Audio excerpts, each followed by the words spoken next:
Hey, how's it going? I have a card that I wanted to talk about today, just the one. But first, I just did the thing. Smack! Please look at my signs. Want to see them better? Oh, okay, wait a second. I gotta unplug this thing. Okay. There. Okay. Now I have to get it set back up so nothing falls over, please. Okay. Actually, can I move this all back? I'm just gonna make one more little move here. Oh, it's my water. Oh, what am I running into? I can't see anything. So my water in a clear glass jar. I'm so glad I didn't knock it over. Is there a plug strip back there? Sorry, distracted. So this is the card. It's from the Wild Unknown deck. And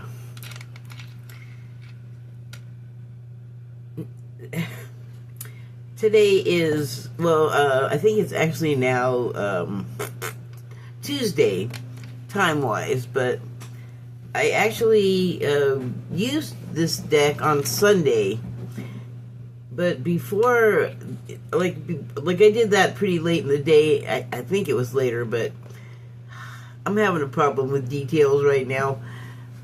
Anyway, before I did it, I kept seeing stuff about cobras, but I've been seeing a lot of animals, like repeating, like lots of dolphins.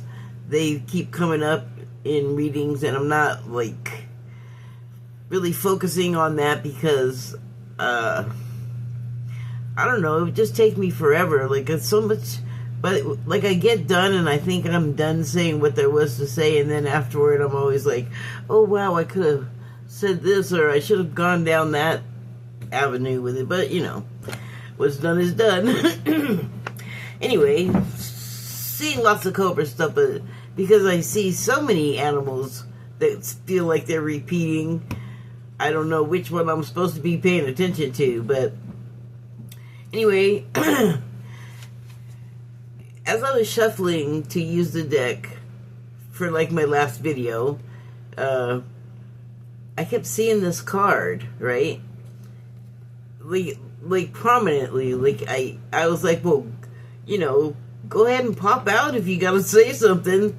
But it didn't. It just kept, like, the card just kept falling open to the card, but it just stayed in the deck, so I left it.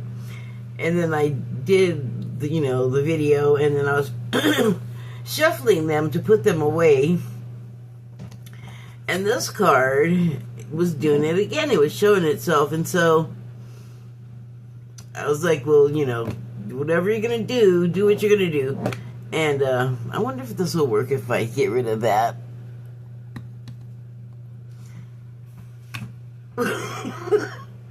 What is reflecting?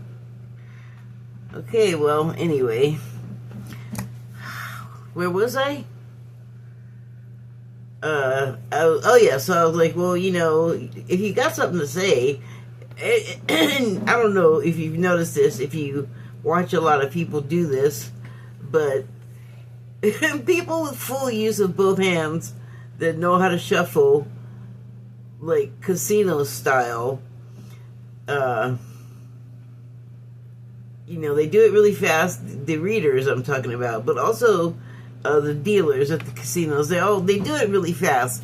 So it looks a certain way and it sounds a certain way, and none of that happens when I do it. Everything's really slow and deliberate, and it's a thing. So anyway, I'm shuffling them after I used them to put them away and put them back in the box. And like I said, this card kept showing itself, and then finally it didn't like fly out or anything energetic like that. It just it almost kind of went like, and then just fell on my hand. So almost. It didn't quite do that. It seemed really deliberate. But it just like fell on my hand that was holding the cards, you know, half of the deck, and or whatever was happening. And so I was like, okay, well, there it is. And then I was like, okay, I don't know what to do with this. I had nothing. I was like, I might as well have been looking at this side. And I didn't want to go with like the typical snake meanings, because you know this is a hooded cobra, not just a snake. It's a certain kind, and so I meditated, and then like I pulled this card, well, day before yesterday now, but it's still like, it still feels like yesterday because it's still last night. Anyway, ooh, what was that? Saw a bunch of flashes behind my eyes. Am I about to have a stroke? Anyway, God, I hope not. No strokes, please.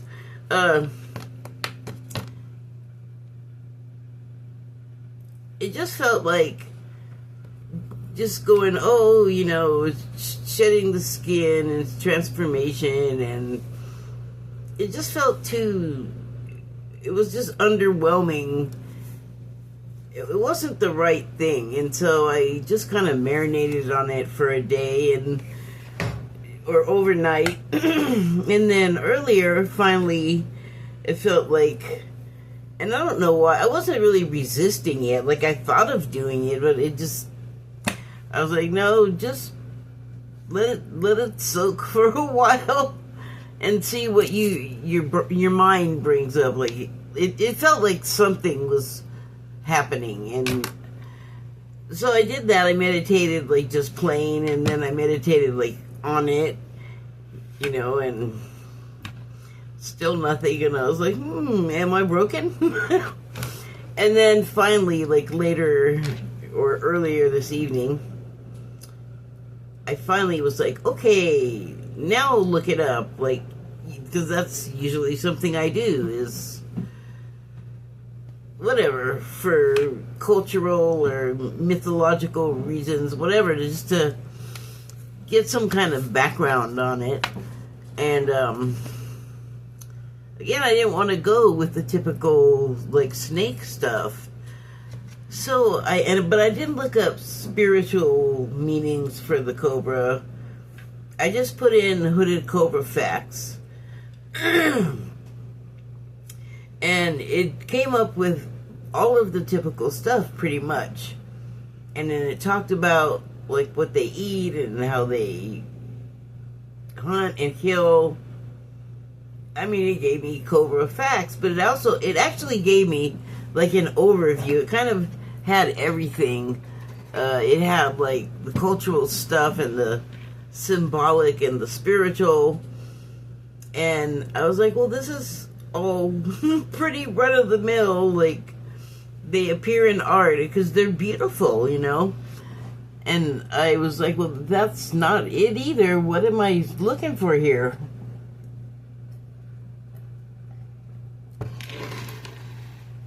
I definitely felt like I was being led, you know. So forgot where I was. Give me a second.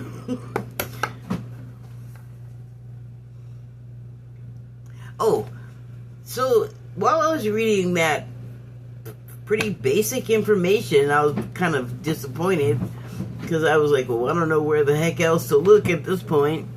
And then just in there was like a word, and they were talking about the transformational associations that a snake has, but that's the thing. I was looking for it, like when you look at just the transformational shedding the skin type stuff, because they molt. I don't know if you know that. You might not be a snake person, but their whole skin comes off, even like eyeball skin, which is the weirdest thing when you see an empty snake skin. Anyway, that's like nature. That's normal. That's nothing, you know. And so it just wasn't hitting. And then in there, what I was reading, they were saying that the shedding of the skin represented immortality, and that's not what it usually says. And I was like, ding ding, that's it. And so one of the things in that sort of overview was they talked about, like, they can be found from the Philippines through to India, and obviously the places in between. And so I mean, they're native to all of those areas, so then they're going to be in, they're ancient, I think, like snakes usually are, you know, like they've just been around forever. And so they're in, like, the art, they're in, like, flags, and they're just, your soccer teams, like, they just end up, you know, what do we got here that is everywhere? Some cow stuff, you know, so so it's that way. It's like a national mascot, or, you know, what do we call the eagle? I mean, I guess the national bird or whatever. It feels like it should have more of a name than that, but don't get sidetracked. So the immortality part made me start thinking about, okay, I wasn't thinking of like a snake just continually shedding skin and living forever. I feel like eventually the equipment just goes out, and so long lived. Okay, that's something they already do, I think. Anyway, it also then I started thinking of it. It also then made me start thinking of reincarnation, and,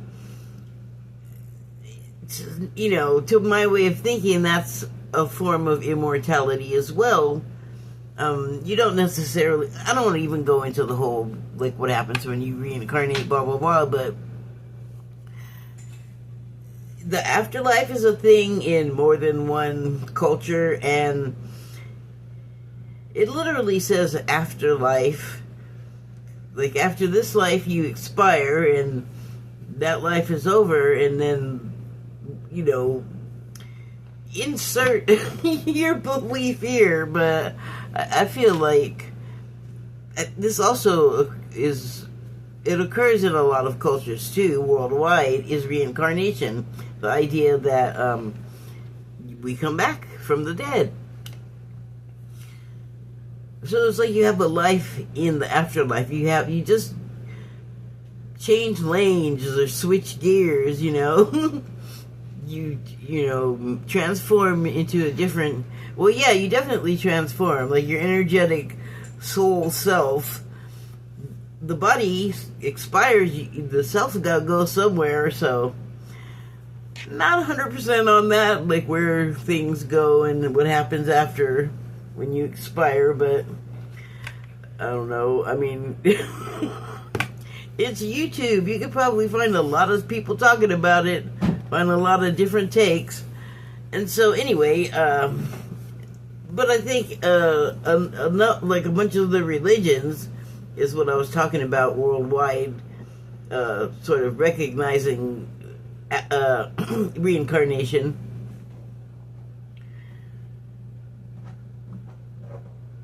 That also could be like the shedding the skin thing symbolically.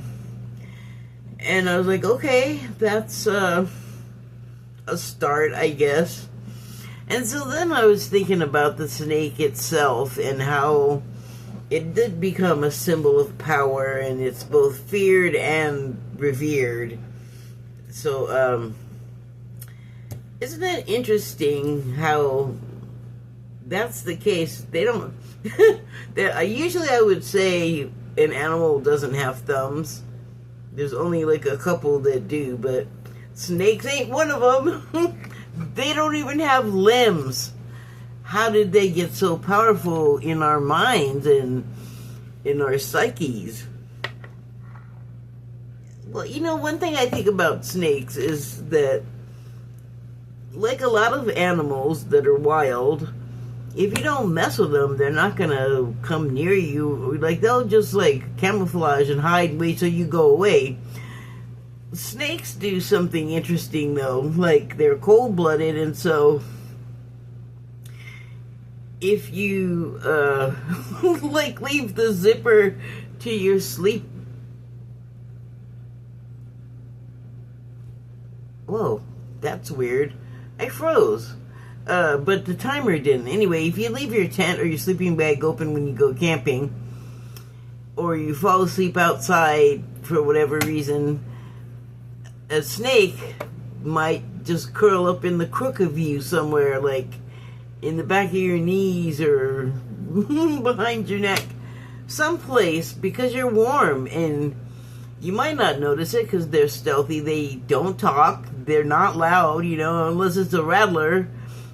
You know, they hiss and they have their tongue come out, which it makes a sound, but you gotta be real close to their face. You gotta be real close to hear that.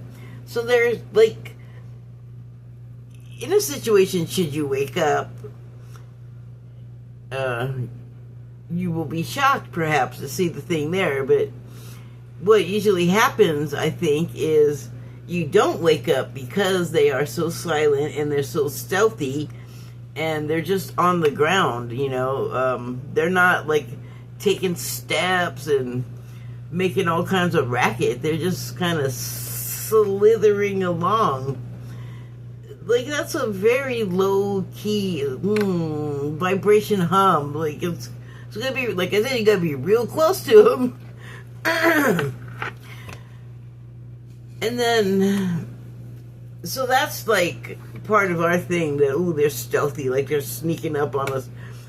How else are they going to get anywhere? They, again, don't have limbs or digits, so they just go the only way they can, which is kind of amazing, with the places they end up with no limbs and digits. And they're great in the water, too. Like, oh my God, they're super fast in the water. That's a kind of frightening. It would be like a xenomorph coming at you, like, before it has the giant head. And so, okay, I thought about that. I was like, okay, well, that's some interesting stuff there. What does it have to do with us? Here's the thing about them that they didn't talk about.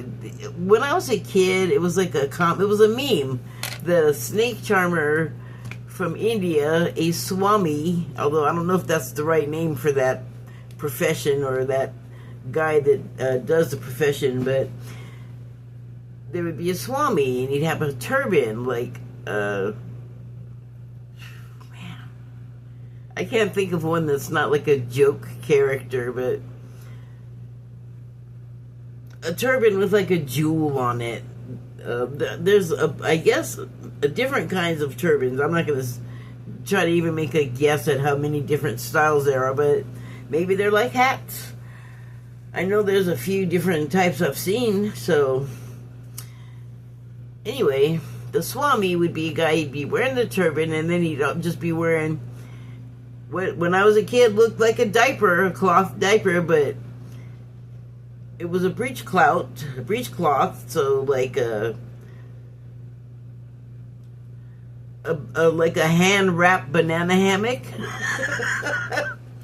And they'd be sitting in the lotus position, and they'd have like a big, like, vase jug type thing sitting in front of them, and they'd be playing a long pipe type deal. Like, I can't make the sound, but something like that would be happening, and they'd be a snake charmer, and they'd start playing the thing, and then the snake would come up, or maybe it would just be coiled on a rug in front of him. Lots of different versions of this. But they'd start playing the pipe thing, and then the snake would rise up and sway, and, you know, it looked like the snake was dancing, or it looked like the music and the guy, like, was all hypnotic to the snake. But here's the thing. they do. I mean, it works on us, right? They do have like a hypnotic effect, I think, on their prey. Like, I think it's a combination of fear and pheromones and just the, blunt knowledge that you're in peril. Like, you probably ain't gonna make it if you're a little mouse or whatever. And so, but we are very fearful of them, and we're a lot bigger, but they are venomous. But like I said, if you don't, screw with them, you probably don't have to worry about it. But the background on this card made me think, like, if you particularly are fearful of snakes, if one of these appeared to you, that's not how they always look with the sides flared. That's a reaction to a threat. It's a fight or flight mechanism that they have. And then the marks here are supposed to resemble some kind of eyes to trick a predator or scare off whatever. Because, like I said, they're scared too. Like, they have an intimidation mechanism like a lot of animals do that comes up out of fear. So they're not the monsters we make them out to be, but when we see that, it's like it's like an internal ingrained fear. Even like, there's never been any of those around where I've ever been. Like, the Philippines to India, that's nowhere near where I've ever been. I'm pretty much west coast of America, pretty much exclusively. Brief period on the Gulf Coast, and that's about it.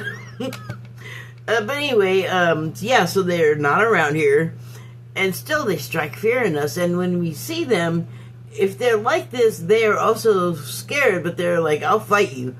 And then we, like, instinctively know that or something, or we logically know it. But like I said, if you have a fear of snakes to begin with, this is going to break you.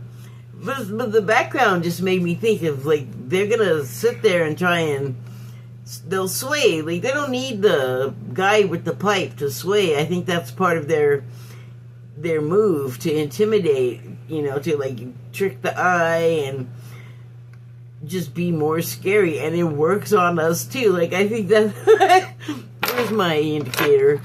I think that when we see them in our fear, snakes, I think this is where our mind goes.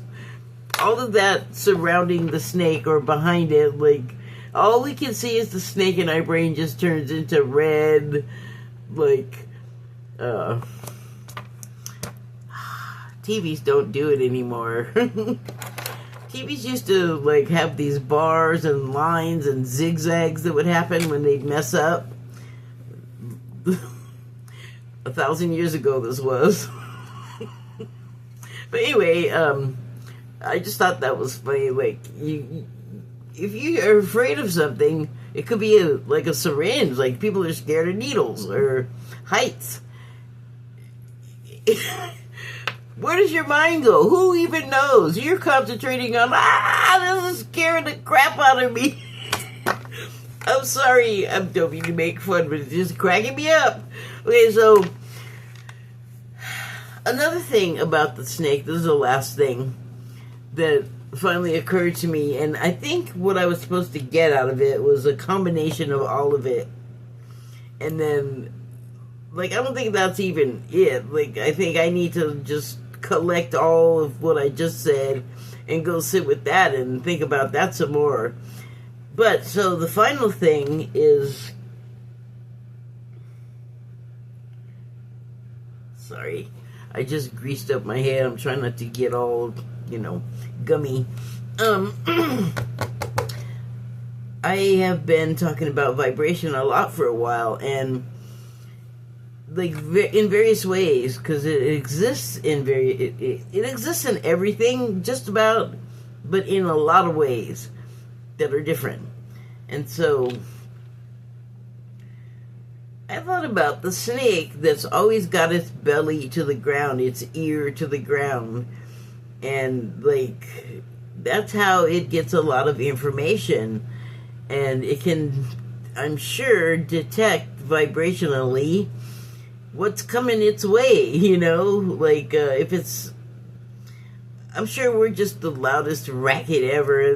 I'm sure they're just all, oh my God, here comes a big drunk gorilla. Even if you're not, that's probably what it sounds like to them, because they're just all pretty quiet. And remember, they're stealthy. It's not their fault. It really isn't. We're not even, I don't think, supposed to be interacting with them too much. We should leave them alone and vice versa. Hey, I think that would work for people too. Like, if you don't gotta mess with them, leave them alone. Okay, so, I don't know what you're supposed to do with that, but enjoy. Thank you and good night.